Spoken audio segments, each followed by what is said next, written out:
जय हिंद, वंदे मातरम, जय श्री राम। भारत लर्निंग में आपका स्वागत है। तो आज हम पाइथन वेरिएबल पार्ट 2 लेके आए हैं। तो यहाँ पे हम assigning of multiple values, unpacking of list, tuple और ग्लोबल वेरिएबल्स के बारे में पढ़ेंगे। तो अगर आपने हमारा प्रीवियस वीडियो नहीं देखा है जहाँ पे हमने कुछ टॉपिक्स को कवर किया था वेरिएबल्स के रिलेटेड, तो हमारे चैनल में डिस्क्रिप्शन में उसका लिंक मिल जाएगा। आप वहाँ से जाके वीडियो को वॉच कर लेना और आई बटन में लिंक अपीयर हो रहा होगा, आप वहाँ से भी वीडियो को देख सकते हो। अगर ये वीडियो आपको अच्छा लगा है तो इस वीडियो को लाइक कर दीजिए, हमारे चैनल को सब्सक्राइब कर दीजिए और बेल नोटिफिकेशन को ऑल पे कर दीजिए ताकि हम रेगुलर अपडेट्स लाएँ तो आपको पता चले। और इस वीडियो को अपने दोस्तों के साथ ज़रूर शेयर करें जो पाइथन सीखना चाहते हैं। Let's get started. अब आते हैं हम लोग मल्टीपल वैल्यूज़ में, मतलब मल्टीपल वैल्यूज़ को असाइन करने, असाइनिंग मल्टीपल वैल्यूज़। यहाँ पे क्या है, पाइथन में ये स्पेशल फीचर आपको दिया गया है, आप मल्टीपल वैल्यूज़ को एक ही लाइन में असाइन कर सकते हैं। जैसे कि पहला एग्जांपल देखिए, एक्स वाई जेड, एप्पल, बनाना, मैंगो। ठीक है, ये 3 अलग-अलग फ्रूट्स हैं। यहाँ पे हमने तीनों का असाइन कर दिया। मैं इसको आपको डेमो भी करके दिखाऊँगा। उसके बाद देखिए, अगर आपको मल्टीपल वेरिएबल्स को सेम वैल्यू देना है तो आप इस तरह कर सकते हैं। फिर आपका आता है लिस्ट और टपल में भी ये वाला नियम होल्ड करता है। इसको हम लोग बोलते हैं अनपैकिंग। ठीक है? Unpacking of list, unpacking of tuple. ठीक है? ये एक ट्राई आउट करना चाहिए आपको। ट्राई आउट करके ये बताइए कि ये कैसे काम करता है। ठीक है? आइए इसको एक बार छोटे से एग्जांपल में हम लोग देख लेते हैं, मल्टीपल वैल्यूज कैसे असाइन होती है और मैं एक बहुत अच्छा यूज भी बताऊंगा कि इससे हम लोग क्या कर सकते हैं। ऑलराइट, तो इसको हटा देते हैं। तो हम लोग क्या करते हैं, वेरिएबल लेते हैं, रूट और वन। ठीक है, root underscore two, root underscore three. ये तीन है और यहाँ पे हम तीन वेरिएबल ले लेते हैं, वैल्यूज ले लेते हैं, एप्पल,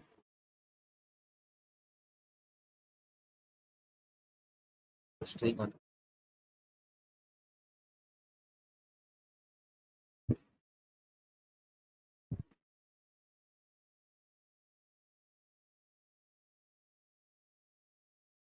तो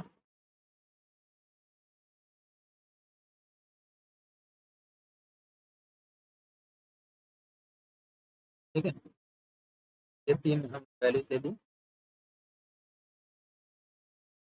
ओके, तो अब हम लोग क्या करेंगे, तो हम लोग प्रिंट करके चेक कर सकते हैं कि ये करेक्ट है या कितना होल्ड करता है या नहीं करता। गाइस, मैं एक चीज़ आपको बता देता हूँ, जैसे मैं वन बाय वन प्रैक्टिस कर रहा हूँ, आप भी कोशिश करो कि इसको फॉलो करने का, वन बाय वन प्रैक्टिस करने का। तो फॉलो करने से आपको ज़्यादा समझ। तो अगर आपके पास पाइचाम अगर इंस्टॉल नहीं है तो आई बटन में लिंक दिख रहा है, उसमें मैंने वीडियो डाला था कि पाइचाम को कैसे इंस्टॉल के थ्रू आप काफ़ी आसानी से पाइचाम एडिटर को अपने सिस्टम में इंस्टॉल कर सकते हैं। यहाँ पे देखिए, तीन हमें रिजल्ट मिले। व्हाट इफ अगर हम ऐसा करें, मेरे वैल्यूज तीन है बट मेरे वेरिएबल सिर्फ दो हैं। अगर हम ऐसा करते हैं, इस कंडीशन में क्या मेरा रिजल्ट आना चाहिए। तो यहाँ देखिए एरर आ गया, क्यों आ गया, because too many values unpack. इसको अनपैक इसलिए कर रहे हैं, अनपैक बोल रहे हैं बिकॉज देखिए इसका वैल्यू इसमें चला गया, इसका वैल्यू इसमें चला गया, बट तीसरे के लिए तो वैल्यू था ही नहीं। तीसरे के लिए हमने वेरिएबल डिक्लेयर किया नहीं थी। ये चीज़ आप जरूर ध्यान रखिएगा, जब भी आप इस तरह का अनपैकिंग यूज करेंगे तो आपको ये चीज़ ध्यान रखना होगा कि हम जो है वो एग्जैक्ट वेरिएबल यूज कर रहे हैं। आई मीन जितने भी वेरिएबल्स हमने डिक्लेयर किए हैं उतने उतने वैल्यूज होने चाहिए। ये तीन वेरिएबल डिक्लेयर किए तो तीन वैल्यूज होने चाहिए, इस तरह का आपको ध्यान में रखना होगा। सेकंड वाला एग्जांपल आप खुद से ट्राई कर लेना, वो काफी स्ट्रेट फॉरवर्ड है। हम आते हैं सीधे लिस्ट करेंगे करेंगे को डबल, ये दोनों हम लोग इसमें। अब हमें इसका वेरिएबल असाइन करना है, तो अभी हम फिलहाल के लिए root one, root one comma root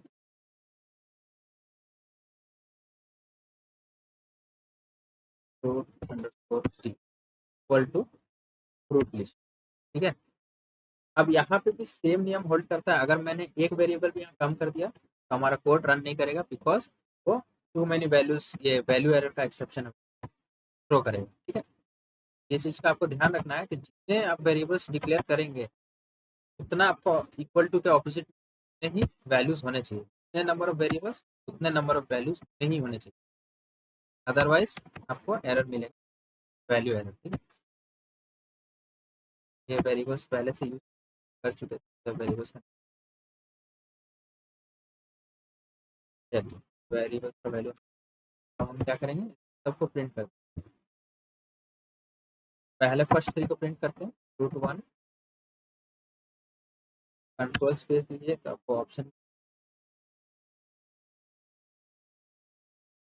आ रहा था रूट। ठीक है,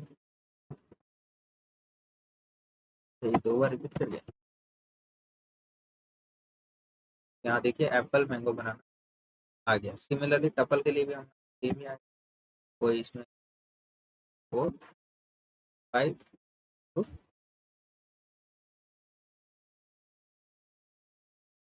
यहाँ पे सेम रिजल्ट आ गया। अगर हम एक कम या ज़्यादा कर दें, यहाँ पे इक्वेशन इम्बैलेंस हो जाएगा और अनपैकिंग वाला लॉ फिर होल्ड नहीं करेगा। अब मैं आपको एक एग्जांपल दिखाता हूँ कि जब मल्टीपल वैल्यूज का असाइनमेंट इतनी आसानी से, एक छोटा सा एग्जांपल मैं आपको दिखाता हूँ कि इसका क्या सबसे ज़्यादा यूज है। कोडिंग लैंग्वेज में ज़्यादातर देखा है, हालांकि ये यूज हर जगह होता है, बट ये जो है एज अगर आप सी प्लस प्लस सीखे हैं, ये चीज़ देख के आपको बहुत ही ज़्यादा अच्छा लगा कि देखिए इतना कम में लाइन्स ऑफ कोड में ये हो जाता है। जैसे देखिए, पहले हम लोग क्या करते थे, स्विचिंग द वेरिएबल्स, वेरिएबल्स की वैल्यू को हम लोग स्विच करते थे।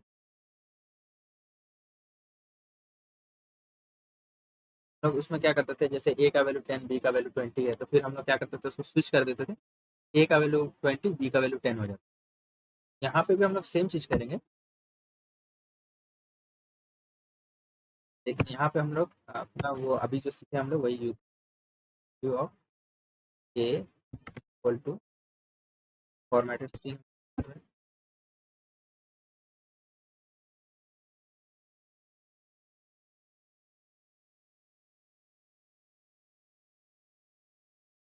ठीक है, अभी हम लोग क्या करेंगे, ए कॉमा बी लिखेंगे, उसके बाद एक स्पेस देना चाहिए प्रॉपर फॉर्मेटिंग, कॉमा स्पेस देंगे, बस इतना ही लिखना था। अभी हमारा वैल्यू स्विच, सेम लाइन को हम प्रिंट करें। चलिए तो देखा जाए, the value of A is 10 and B is 20। After switching क्या हो गया, the value of A is 20 B. ये देखिए हमने सिर्फ एक लाइन का लॉजिक लगा के इसमें, कि अगर सी प्लस प्लस या जावा में करने जाते तो 5 to 6 लाइन्स लगता। ठीक है, ये आपका कितना लाइन्स ऑफ कोड आपका बच गया, राइट।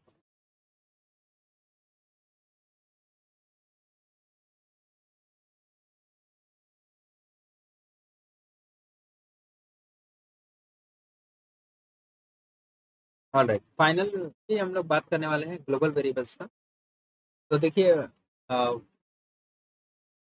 ग्लोबल वेरिएबल क्या है, तो global variable Python is a variable declared outside of any function and it can be accessed from any part of the code including within the function there is an example। तो देखिए, जब हम coding करते हैं तो हमारा सारा code जो है वो मेन फंक्शन के थ्रू ही रन होके जाता है, बट अभी तक जितने भी हम लोग कोडिंग किए उसमें आपको कहीं भी मैंने मेन फंक्शन का नहीं दिखाया, बिकॉज पाइथन में जो कोड आप लिखते हैं एम्प्टी स्पेस में, उसको पाइथन मेन फंक्शन ही कंसिडर कर लेता है। अगर आप सी प्लस प्लस बैकग्राउंड से आए हैं या जावा से आए हैं तो आपको पता होगा कि पहले हम मेन फंक्शन को बनाते हैं, मेन फंक्शन को बनाने के बाद उसके अंदर हम कोड को लिखते हैं।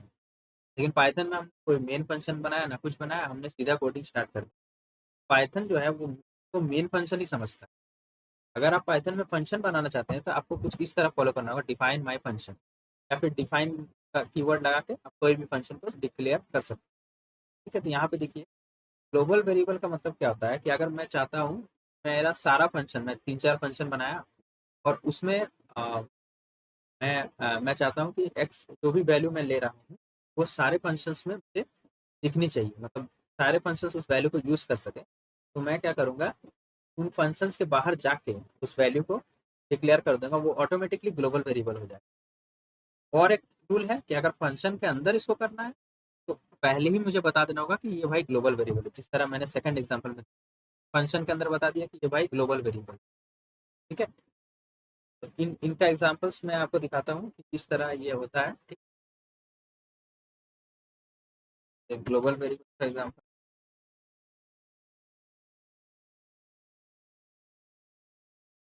है। तो मैंने क्या बताया कि पहले ये जो है, ये जो आपका कोड जहाँ आप लिखते हैं इसी को मेन बोलते हैं।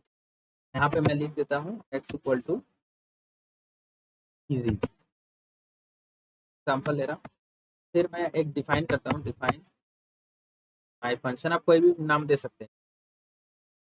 ये सिर्फ एक एग्जाम्पल है, अंडरस्टैंडिंग के लिए बताया जा रहा है। कोलोन देना पड़ता है, कोलोन देने के बाद ऑटोमेटिक तरह इंडेंट हो जाए।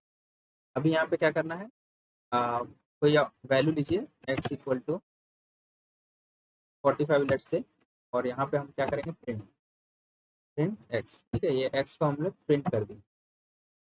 या फिर हम लोग क्या कर सकते हैं, माई फंक्शन में सीधे जाके प्रिंट x कर सकते हैं। ये देखिए ये फंक्शन का वैल्यू है। और यहाँ पे एक चीज और भी हम लोग कर सकते हैं, यहाँ पे y लिखते हैं, y इक्वल टू 45 एक वैल्यू ले लिए, और यहाँ पे x प्रिंट कर रहे हैं, फिर कॉमा देके y भी प्रिंट। तो आपको बहुत इजीली समझ में आ जाएगा क्या होता है ग्लोबल वेरिएबल। अब यहाँ पे मेन फंक्शन, ये तो फंक्शन हो गया, फंक्शन से बाहर आ गए। इंडेंटेशन देखिए, ये फंक्शन का इंडेंटेशन है, इसी का सेम लेवल पे आपका एक्स का भी फंक्शन है। इसका मतलब है कि ये मेन फंक्शन में चल रहा है, ये मेन फंक्शन में चल रहा है। और ये फिर देखिए दूसरा फंक्शन आया तो यहाँ पे देखिए इंडेंट हो गया। इंडेंट क्या होता है, इंडेंट मतलब होता है कि पैरा, मतलब एक स्पेसिंग होता है। ठीक है, एक स्पेसिंग या अरेंजमेंट होता है, तो हम लोग इंडेंट बोलते हैं।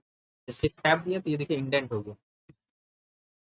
अब इसके इसके अंदर इंडेंट करना है तो यहाँ पे एक टैब दिए तो इससे भी छोटा फंक्शन इसके अंदर चला गया, बट इसके अंदर तो जाएगा नहीं, इसलिए यहाँ पे कोई काम ऐसा है नहीं। तो जैसे कि अगर मान लीजिए इसी फंक्शन में आपको लिखते रहना है, एंटर कीजिए इसी लाइन में, देखिए ये सीधी लाइन में आप लिखते हुए चल जाइए। लेकिन अगर आपको इस फंक्शन से बाहर निकलना है तो इस तरह लिखना होगा। ये मैं 2 लाइन छोड़ के लिख रहा हूँ, आप ऐसे भी डायरेक्ट लिख सकते हैं। ये हो गया, ये जो प्रिंटिंग है प्रिंट एक्स वाई, और यहाँ पे जो प्रिंट होगा ये मेन फंक्शन के लिए प्रिंट होगा, का इस फंक्शन से कोई रिलेशन नहीं। ठीक है, बट क्योंकि पाइथन थोड़ा सा फॉर्मेटिंग पे भी ध्यान देता है, तो आप कोशिश कीजिए कि 2 बार एंटर क्लिक करके ही हम प्रिंट करें, ताकि ये प्रॉपर वैल्यू को फॉलो करें। अब यहाँ पे हम क्या करेंगे, प्रिंट एक्स करेंगे और फिर वाई करेंगे। अभी मुझे एरर मिलना चाहिए, क्यों मिलना चाहिए मैं बताता हूँ, पहले आप देखिए। देखिए यहाँ पे एरर क्या मिल गया, name Y is not defined. Y जो है डिफाइंड ही नहीं है। आप कंफ्यूज हो गए कि अरे ये कैसे होगा।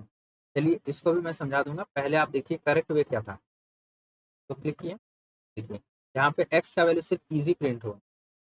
अब आप बोलिएगा कि माई फंक्शन का वैल्यू प्रिंट, क्योंकि माई फंक्शन को हम लोग कॉल ही नहीं किए, प्रिंट कैसे करेंगे माई फंक्शन को। अब हम लोग कॉल करते हैं, यहाँ पे कॉल किए, देखिए यहाँ लिख दिया 1 यूज।